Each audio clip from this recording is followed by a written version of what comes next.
দৈনিক সত্যের সন্ধান, ডিএসটিভি। ভাই লজ্জা, এটা আওয়ামী লীগের জন্য লজ্জা। রাজধানীর হাজারীবাগ থানাধীন একটি ছাত্রী হোস্টেল থেকে জান্নাত আরা রুমি নামে এক তরুণীর ঝুলন্ত মরদেহ উদ্ধার করেছে পুলিশ। পুলিশ জানিয়েছে রুমি জাতীয় নাগরিক পার্টি এনসিপির রাজনীতির সঙ্গে জড়িত। তিনি এনসিপির ধানমন্ডি থানার যুগ্ম সম্পাদিকা ছিলেন। সকালে ঝিগাতলা জান্নাতি ছাত্রী হোস্টেল থেকে তার মরদেহ উদ্ধার করে ময়নাতদন্তের জন্য ঢাকা মেডিকেল কলেজ হাসপাতালের মর্গে পাঠানো হয়। সামান্য একজন আওয়ামী লীগ কর্মীকে মারার জন্য যে তারা হাজার হাজার মানুষ আমাকে হুমকি দিচ্ছে, তারা যে আমাকে কতটা ভালোবেসে ফেলছে এটা তো বুঝতে পারতেছি। তারা এত বড় একটা দল, এত বড় সংগঠন, আমার মতো একটা থুনকো মেয়ের জন্য তারা এত কিছু আমাকে হুমকি দিতে হচ্ছে। আওয়ামী লীগ আমার সামনে আসুক, তাদের সাথে আমি বসে কথা বলবো। মানুষকে উত্তপ্ত করা, আমাকে উত্তপ্ত করে তারা চাচ্ছে আমাকে দমিয়ে দিতে। আমি একজন জুলাই যোদ্ধা।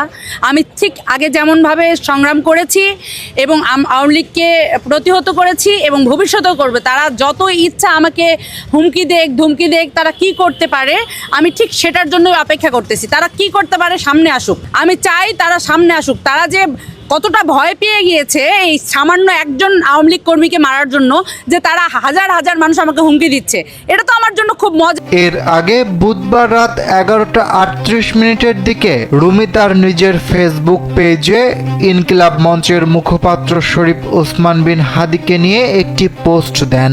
পোস্টে তিনি লেখেন, ইয়া আল্লাহ, হাদি ভাইকে আমাদের খুব দরকার। হাজারীবাগ থানার ভারপ্রাপ্ত কর্মকর্তা সাইফুল ইসলাম গণমাধ্যমকে জানান, জরুরি সেবা 999-এ ফোন করে ছাত্রী হোস্টেল কর্তৃপক্ষ পুলিশকে রুমির বিষয়টি জানায়। ভাই লজ্জা, এটা আওয়ামী লীগের জন্য লজ্জা, এটা তাদের জন্য লজ্জা, আমার জন্য খুব আনন্দের। কারণ এনসিপিকে তারা ভয় পায়। স্যান্ডেলিনা সো, রূপচর্চায় আভিজাত্য।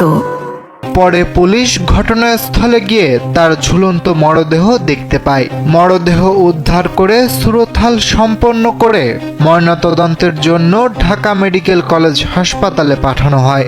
প্রাথমিকভাবে ধারণা করা হচ্ছে ওই নারী আত্মহত্যা করেছেন।